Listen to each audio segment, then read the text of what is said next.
آپ کے ایک لسنر نے سوال کیا کہ علی بھائی آپ اکثر کہتے ہیں کہ کوئی بزرگ اپنا پیشاب نہیں روک سکتا، جبکہ ساتھ ساتھ یہ بھی کہتے ہیں کہ کوئی ریفرنس ہو تو مان لوں گا۔ جی ہم مان لیں گے، بالکل بتائیں۔ تو سنیں پھر ریفرنس سر۔ فضائل اعمال شریف میں لکھا ہے فضائل اعمال شریف میں لکھا ہے کہ ایک بزرگ 12 دن تک ایک وضو سے ساری نمازیں پڑھتے رہیں۔ اب تو آپ مان لیں پلیز۔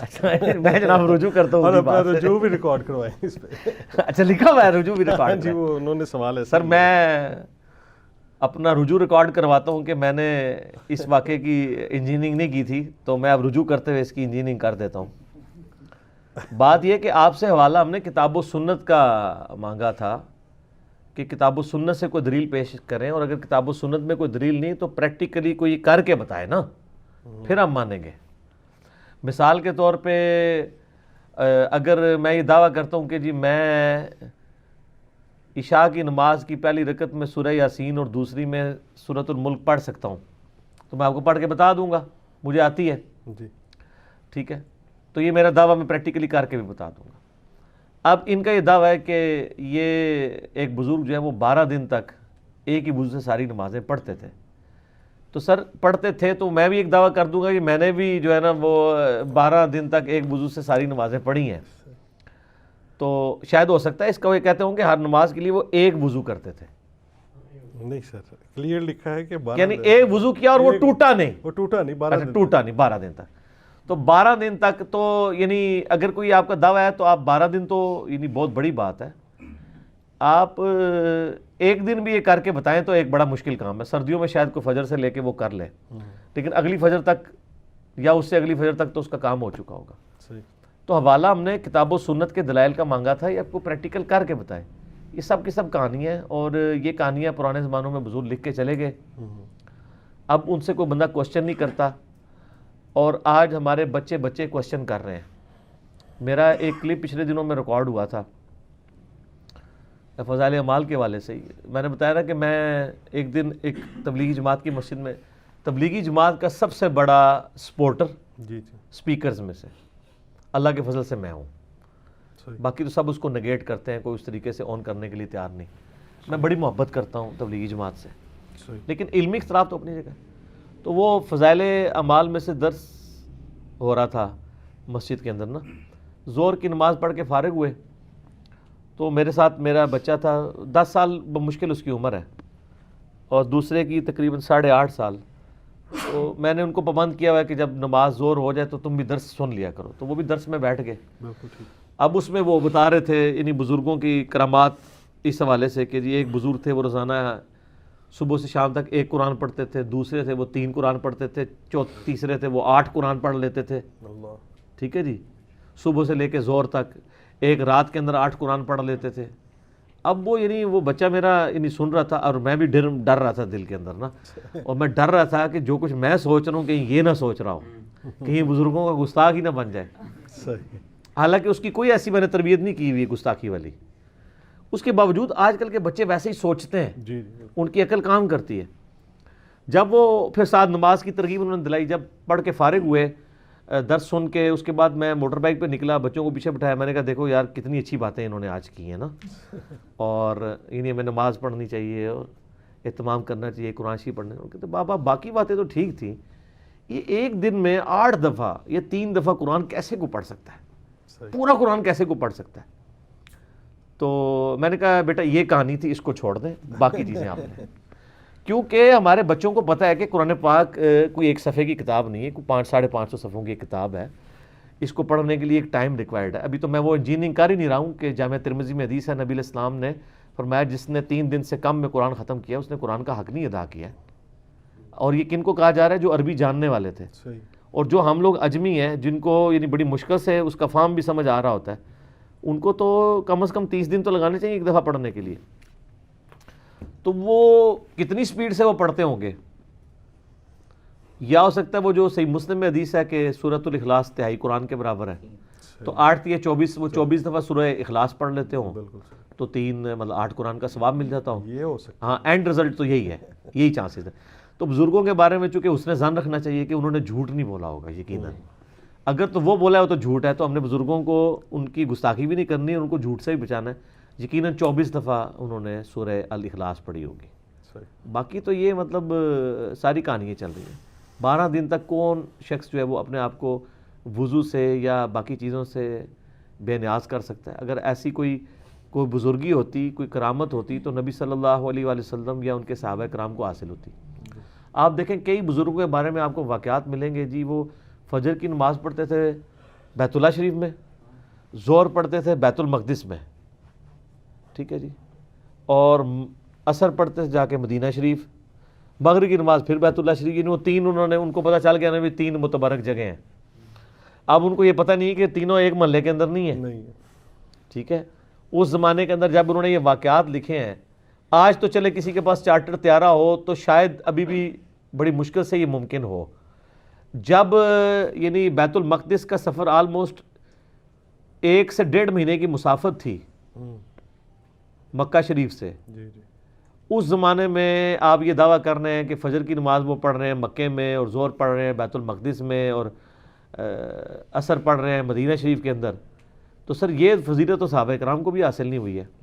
صحیح مسلم میں حدیث ہے، نبی علیہ السلام ایک یعنی صحابہ کے گروہ کے پاس سے گزرے، وہ یعنی پورا وہ ایک آپ سمجھ لیں ایک قبیلہ تھا، تو وہ مدینہ شریف کے قریب شفٹ ہوئے، تو نبی علیہ السلام نے فرمایا کہ آپ لوگ ادھر کیوں آئے ہیں؟ تو انہوں نے کہا کہ ہمیں نماز کے لیے دور سے آنا پڑتا تھا تو بڑی دقت ہوتی تھی، تو اب ہم مدینہ شریف میں ہی رہائش لے لی ہم نے تاکہ ہمیں جلدی مسجد میں پہنچ جائیں۔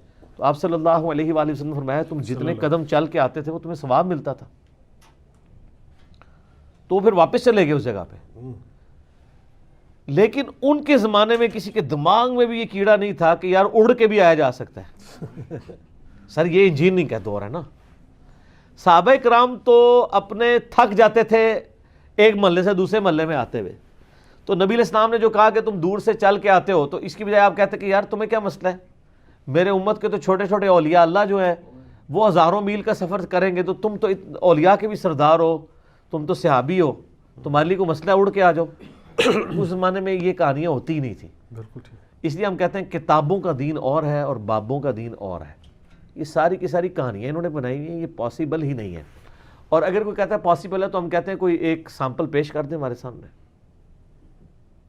ہم تو اللہ کے فضل سے 12 گھنٹے بھی اس کا وضو نہیں رہنے دیں گے۔ ہم پہلے اسے جو ہے نا وہ جاگنگ والی مشین پہ چڑھائیں گے، 8-10 کلومیٹر اس سے ورزش کروائیں گے، سخت گرمیوں میں جون جولائی کی۔ اس کے بعد ہم اس کو شکنجوی دیں گے، 3 جگ پلائیں گے اسے، اور اس کے بعد اسے کہیں گے آپ خود ہی باندھ لیں، اور اس کے بعد پیشاب روک کے بتائیں، تو پتہ چل جائے گا کوئی روک سکتا ہے۔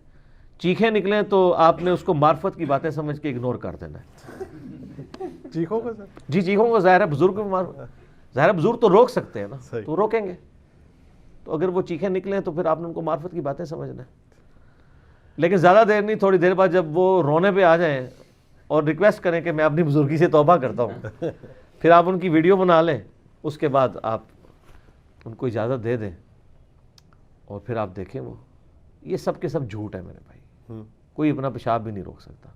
خدا کے لیے یہ باتیں آپ کہانیاں کرانی بند کریں۔ میں نے یعنی کئی دفعہ یہ واقعہ سنایا ہے کہ ایک وہ ہمارے جاننے والے تھے، وہ بتانے لگے کہ فیصل آباد کے پاس کوئی ایک بزرگ تھے جن کا دعویٰ تھا وہ روحانی آپریشن کرتے ہیں، تو ایک بندہ ان کے پاس نہ اپنا نومولود بچہ لے کے چلا گیا کہ جی آپ تو بائی پاس کرتے ہیں، اس بچے کے ختنے کریں روحانی طور پہ۔ روحانی طور پہ جو ختنے ہیں اس کا مطلب ہے بلیڈ نہیں چلے گا، خون نہیں نکلے گا، ہونے کا خطرے نہیں ہو سکتے۔ بائی پاس اگر روحانی ہو سکتا ہے جس میں گرائنڈر چلتا ہے ادھر جناب، یہ پسلیاں توڑی جاتی ہیں، دل نکالا جاتا ہے باہر، یہ پوری اوپن ہارٹ سرجری ہے، جو بندہ وہ پسلیوں والی سرجری کر سکتا ہے اور ختنہ تو بالکل سامنے، تو کر کے بتا دے۔ ختنہ آپ کو نظر آ جانا ہے، بائی پاس نظر نہیں آنا، تو کہانی چل جانی ہے۔ تو ختنہ نہیں ہو سکتا، ختنہ کوئی نہیں کر سکتا۔ اور میرے آفس کے کلیگ ہیں، وہ ایک دن مجھ سے چھٹی لینے کے لیے میرے یعنی سب آرڈینیٹ کے طور پہ کام کرتے تھے، تو پھر ان کی ٹرانسفر ہو گئی، تو مجھے خود بتانے لگے، مجھے کہتا نہیں وہ سر چھٹی چاہیے 3 دن کی نا، ہم نے وہ بہاولپور جانا ہے، تو میرے والد صاحب کو دل کی تکلیف ہے، تو ڈاکٹروں نے ان کا بائی پاس ریکمینڈ کیا، لیکن وہاں ایک کوئی بزرگ بیٹھے ہوئے ہیں وہ روحانی آپریشن کر دیتے ہیں۔ اور میں نے کہا یار تم جیسے پڑھے لکھے لوگ. کہتا ہے جی میں کیا کروں, ابا جی کو کون سمجھائے. میں کہا ابا ایکسپائر ہو جائے گا اتنے پہنچتے بہاولپور کوئی نیڑے ہے 14-15 گھنٹے تو مطلب باسج بہ کے جانا ہے. تو میں نے کہا یار یہ اتنا بڑا رسک لے رہے ہو تم, ڈاکٹر نے ریکمینڈ کیا ہوا ہے اور خدا نہ خواستہ. کہتا جی کیا کریں, اب ابا جی کے ساتھ لڑائی تو نہیں کر سکتے. تو وہ خیر والد صاحب کے ساتھ چلا گیا. میں تو بڑا کانشیسلی انتظار کر رہا تھا یار مجھے کوئی فیڈ بیک ملے کہ یار یہ روحانی آپریشن اور بائی پاس کیسے ہوتا ہے. جب وہ واپس آئے نا چھٹیاں گزار کے, میں نے کہا جی کیا بنا, تو وہ اس نے بڑا منہ لٹکایا ہوا, وہ کہتے کیا ہے فراڈ ہی تھا سب کچھ. میں نے کہا کیوں یار تم لوگ تو گئے تھے. کہتا ہے جی وہ میرے ابا جی بھی بڑے سیانے تھے, انہوں نے کہا جی میرا بائی پاس تم نے کرنا ہے لیکن وہ میں چیک کروں گا بائی پاس ہوا ہے کہ نہیں ہوا. اچھا, انہوں نے کہا کین چیک کرو گے. انہوں نے کہا گل یہ ہے کہ میں 10 منٹ جب چلتا ہوں نا تو مجھے سانس چڑھ جاتا ہے. بائی جس کے یعنی وینس بند ہوئی ہو نا تو تھوڑی سی واک کرنے سے بھی اس کو سانس پھولنا شروع ہو جاتا ہے. اس نے کہا تو آپریشن کر, میں 10 منٹ ٹراں گا. تو جی مجھے سانس چڑھ گیا تو مطلب آپریشن کوئی نہیں, تیرا فراڈ ہی ہے. اور اگر نہ چڑھا تو میں 10 منٹ کیا, وہ کہتا ہے جی ان کو تو 5-6 منٹ کے بعد سانس چڑھنا شروع ہو گیا. بل جو پیسے ضائع ہونے تھے وہ تو ہو گئے, یعنی آنے جانے کا کرایہ اور یہ وہ, لیکن کم از کم چلے پیسے ضائع کر کے عقیدہ ٹھیک ہو گیا.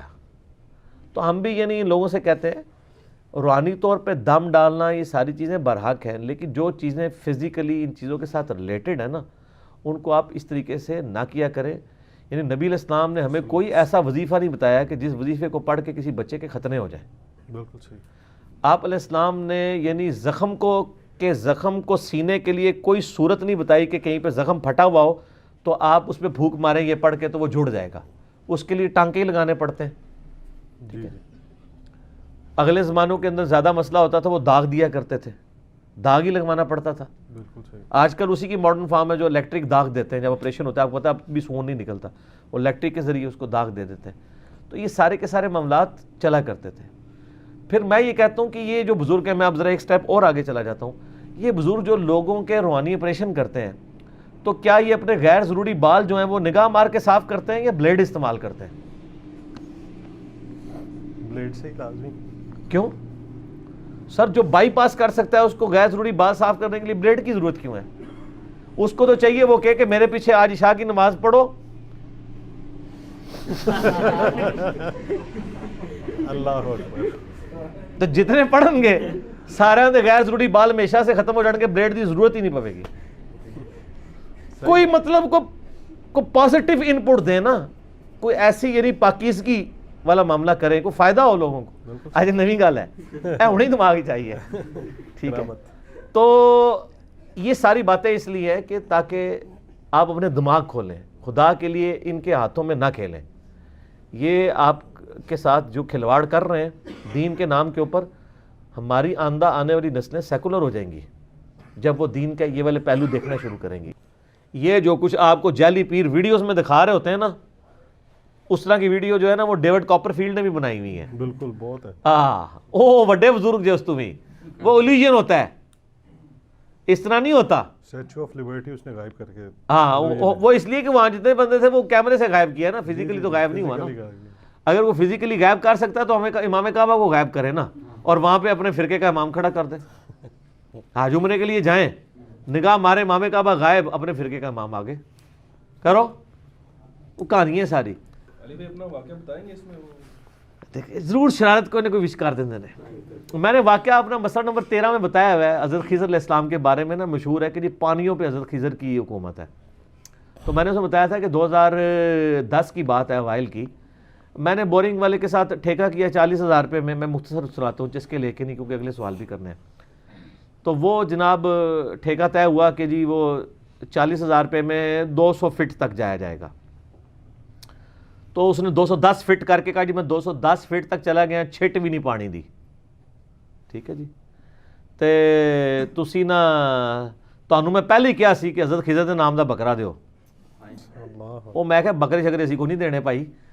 میں نے جناب 2 نفل پڑھے اشراق کے, اس کے بعد میں نے نا اس کو, چھوٹے کے بزرگ اسی بھی ہے نا, میں کہ ایتھے کھوت.